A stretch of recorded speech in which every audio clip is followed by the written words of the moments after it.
Cheers, my name's Hobbsy, and I'm here to walk you through your Texino Switchback purchase. Come on, let's take a tour. The digital multi-controller, or DMC, controls the inverter. What does this mean? It means this is what powers high voltage appliances like your stove and water heater. You'll still be able to use your lights, fridge, USB outlets, and diesel air heater with this off. Flip the DMC to on if you need to use your major appliances. The Serbo GX is a touchscreen display that shows you the status of your van system, including battery usage, solar charge, and water tank levels. And moving on to your electrical panel, you have 3 breaker systems: a 120 volt or high voltage breaker, a 12 volt or low voltage breaker, and a 120 volt shore breaker, an on-off push button, and an access door for fuses. For the purposes of this video, we will refer to these 2 breakers, 120 volt and 12 volt, as high and low voltage. High voltage powers your large appliances, and low voltage powers your small appliances. The inverter powers your high voltage systems. This AC main breaker can stay on at all times. In order to run your large appliances, you need to turn the necessary breakers on to run the specific appliance. Your water heater is a huge power draw, so please be sure to turn it off if it is not in use. Your stove is also a huge power draw, but it doesn't actually draw power unless the stove itself is running. For good practice, please keep these breakers off, unless you plan to use them. The on-off button powers your low voltage systems. The low voltage includes your max fan, fridge, USB outlets, and diesel air heater. To use these amenities, simply flip the breakers on. Now your shore breaker right here is used to power from outside sources. It should always stay on at all times. It is there to protect you from any issues that could happen from taking power from an outside source. Next, we will show you how to use your power sources. You have 2 power sources for your amenities: shore power and auxiliary battery power. Shore power connects your van to the power grid, like plugging into your house's power, or an outside power source, like a generator. Don't worry if you cannot connect to a power grid. You have your auxiliary battery to keep your amenities running. Charge your battery just like you would charge your phone. To do this, plug a 12-gauge extension cord into your van and the power grid. Idle your car, or if you have solar panels, your auxiliary battery will always charge. Your auxiliary battery will also charge while driving. You can save battery usage by turning the inverter off when not in use. Lastly, you can track your battery usage on the Serbo. Now that we have power, let's learn how to use it. Lights are controlled by these 4 knobs next to the DMC and Serbo. These are your cabin lights, kitchen and sink lights, side exterior lights, and front and rear exterior lights.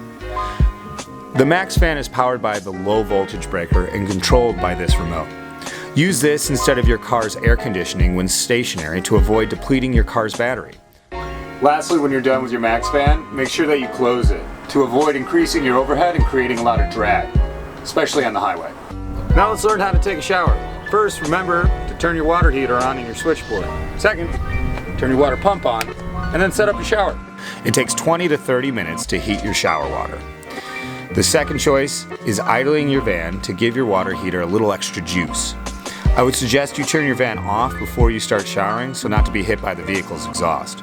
The third option is just using your auxiliary battery, although this takes a large chunk of your battery power, so be sure to charge your battery right after. Now remember, we're taking a shower out in nature, so make sure it's quick. You have 2 22-gallon water tanks, a freshwater tank and a gray water tank. To drain your freshwater tank, go to the plumbing access panel and turn the ball valve, or low point drain, until the tank is empty. Your gray water is outside on the driver's side of the van. There is another gauge located on the tank to empty the dirty water. Do not wash dishes with large chunks, trash, or food. Let's set up the Murphy bed. First, gonna take these straps, lower them down, and slowly lower down. You wanna do the passenger side first, then the driver's side. And now, you got a bed. So, if you have guests over or you want to keep your main area clean, you can sleep in the pop top. First, unsecure the latches.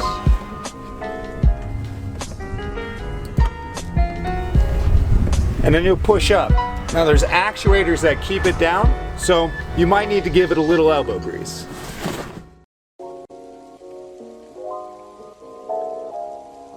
The ladder is located right behind the driver's seat. Remove the Velcro. Pull your ladder up to height. Make sure it's firmly positioned onto the lip of your pop top. And push each rung and lock them into place. Once everything is secured, you're safe to go up and go in your pop top. Welcome to your kitchen. First we have our induction stovetop. We have our sink with running water. Then you have your trivets here. It's very important to remember when you've used a hot plate to put it on the trivets and not on your bamboo, or else you will burn or scar your bamboo. Alright, let's take a look at your storage. So you have a utensils drawer here. You have pots and pans accessible and overhead storage as well. And then here, you have a nice little trash can.